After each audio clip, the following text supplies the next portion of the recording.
local people, important issues. CBS 10 WILM's weekly focus on the Lower Cape Fear region.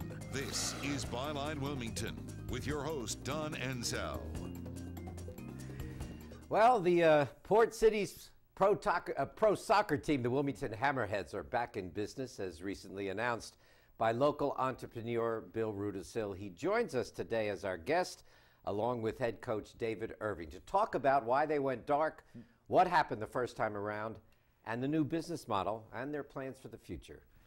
So, Bill, good to see you. Thanks for coming in. Coach, thanks for having me. Great to see you again. I think I interviewed you years ago on the radio show. Yeah, you did. Thanks for stopping by.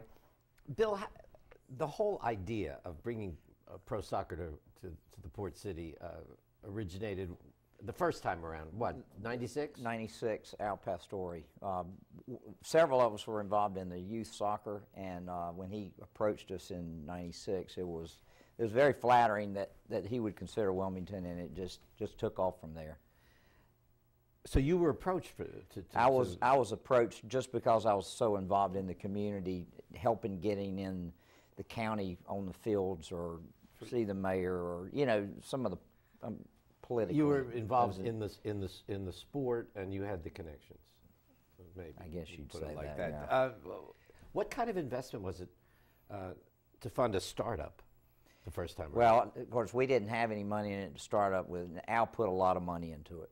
A whole lot of money. Remind our viewers who that is. Al Pastore owned the team, came down in 95 from New York, and he owned the team until March of 98, and he had Parkinson's when he came down, but it just got aggressive and went on 100% disability, so he approached the four of us that owned the team from 98 to 2008.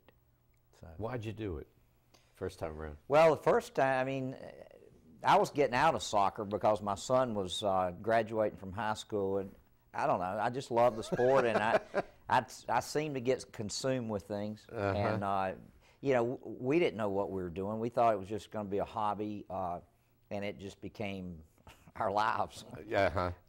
But it's been a great run. I'm very proud to have been involved with it all these years. Coach, you've been involved in the sport professionally for years.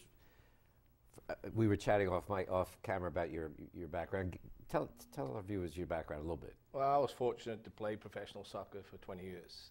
Grown up in England and played for my hometown team, and eventually got transferred a lot of money back then in 1971 for like £30,000 to Everton. They were one of the biggest clubs in England at that time, and played there for 3 or 4 years and moved on to Oldham, and then I had opportunity to come to the States in 1977, and just for the summer, similar to some of our players come, and to Fort Lauderdale. I had no clue where Fort Lauderdale was. I remember flying into Miami and seeing these palm trees, and it was actually owned by Joe Robbie at the time, who owned the Miami Dolphins. Right.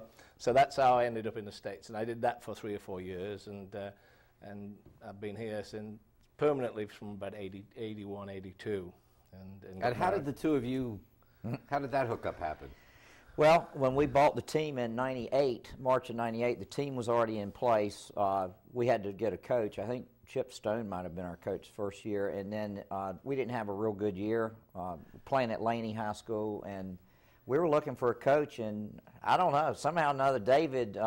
Were you coaching at the time? Well, I was coaching Myrtle Beach. You were coaching. And we never lost to Wilmington. It was 3 points. Maybe that's... Maybe that might have been. It probably was, but we didn't know what we were doing. And then Dave, I remember walking in our office September of '98. September '98, and after we worked through everything, he came and started coaching in early '99. Did two of you hit it off right away? No. Is this true? True. We don't hit it off now. We don't hit it off. I think we're like the girls at the office. They were like an old married couple.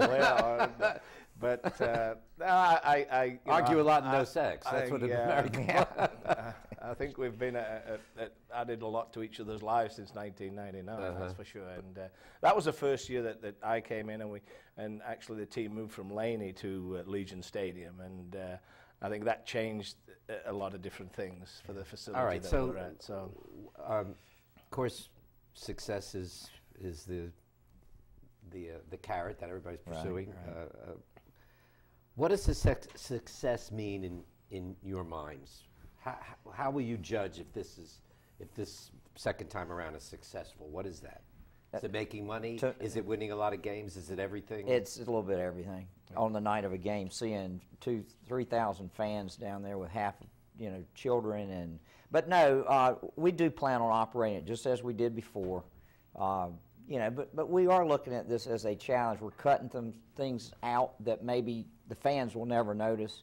But we operated at probably a little higher level than we should have. But the first time, right? The first time. But the 4 local owners that were here, this is our community. We've done all right in this town with businesses, and it was our way to give back. And well, let's talk about it. You sold the team in 08. February of 08. February of 08. And you owned it. You owned it for. We owned it for 10 years. 10 years. Yeah. Why'd you sell? It was just time. We're moving on in our lives, and it does ground you. I mean, my wife and I wanted to travel a little bit, and during the season you got to be there. It's your business, and it's a business. It's a business. It's not a hobby. It's not a hobby. And at the end of the, when the games are there, I felt like I needed to be there. The people that support us, our sponsors, our VIPs, they like to see you in the tent. And you coached with the new owners? Yes. Yeah. Yeah. And so what happened with the new owners? Was it well, I don't know exactly what happened. I got out of it, and whether he folded eventually. It folded. Whether he put enough into it, I don't know. I do know that his second season, it would have been hard for anybody because of the economic downturn. Was it a mistake to sell the team the first time? No, he was a friend of mine. He'd been involved with soccer for 25 years, and I don't know that he knew what he was getting into, but. How'd you feel when it went dark after everything you'd given to I felt bad because I was always worried. I mean, there were many years that we thought about shutting it down because we were losing money, but we all felt like it was a great ownership group. Great but passion. They all knew how passionate I was about this, and I was the more involved, and they said as long as I wanted to be involved in it, they would stay. So what made you decide to do it all over again? Right there. Tell me how that came about. Well, can I just add on that? Bill sold the club, and I knew that was a sad day. It was just knowing the way the landscape was, the business, the landscape. Did you know what was going to happen? Well, I didn't know, but just in a nutshell, we had 4 great owners that shared the responsibility of running the club and financially, and then we had one individual that thought he had money. I'm not being in, I'm not going to sugarcoat this, but it wasn't very good. From great ownership, and if you don't have good ownership at the top, you can't perform. But despite that, we did perform. We won the league, and we did some remarkable things considering the situation that we're in. But so what'd you do? They were dark. It was. It had been what, a year since. It was a year. And what'd you September. do? Call him up and say, "Hey, it was a let's process. do this again." It's a process, He never went away. I mean, we're not just business friends. We're friends, social friends. Yeah. You continue to have a I'd pop in his office and bug him and then shoot out, because can't stay there too long, and we tried some other things. There was somebody from out of town that wanted to do this, but I think local investors. Did he resist? Oh, yeah, It was a heck of a process, and as I said to you when I came in, I said the best thing was with the breakfast that we did a month or 2 ago.